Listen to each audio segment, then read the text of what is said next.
জয় নক্ষত্র ভারতের দিকেই নাকি নিউজিল্যান্ড দেখবে নতুন ইতিহাস? গ্রহ নক্ষত্রের অবস্থান কার পক্ষে? রবিবার দুবাই ইন্টারন্যাশনাল ক্রিকেট স্টেডিয়ামে আইসিসি চ্যাম্পিয়ন্স ট্রফি 2025-এর ফাইনালে মুখোমুখি ভারত ও নিউজিল্যান্ড।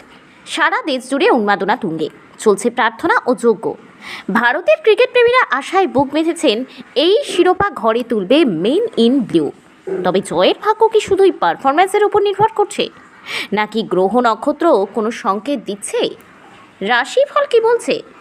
রাশিচক্র বলছে ফাইনালের দিন বিশেষ এক জ্যোতির্বৈজ্ঞানিক ঘটনা ঘটছে, শ্রীবৎসযোগ।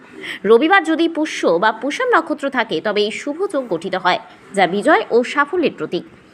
এছাড়া চন্দ্র ও শুক্র পরস্পরের 7 ডিগ্রি কোণে অবস্থান করবে, যা ভারতীয় দলের জন্য ইতিবাচক সংকেত বহন করছে।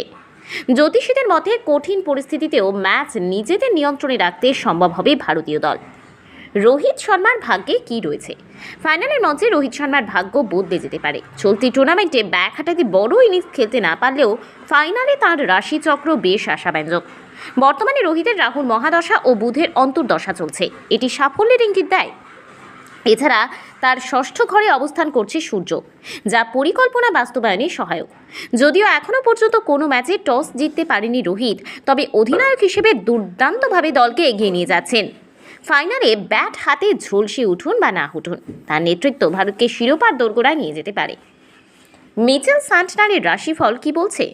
নিউজিল্যান্ড অধিনায়ক মিচেল সান্টনারের ভাগ্যে ভালো পারফরমেন্সের সম্ভাবনা দেখা যাচ্ছে।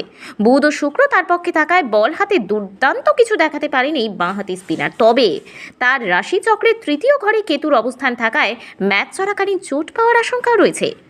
ফলাফল কোন দিকে যেতে পারে? রাশিফল ও গ্রহ নক্ষত্রের অবস্থান ভারতের দিকে ইঙ্গিত করছে কঠিন পরিস্থিতিতেও দল ঘুরে দাঁড়াতে পারবে বলেই মনে করা হচ্ছে। তবে নিউজিল্যান্ডও সহজে ছেড়ে দেবে না। শেষ পর্যন্ত ক্রিকেটের ময়দানেই নির্ধারিত হবে চ্যাম্পিয়ন্স ট্রফির ভাগ্য।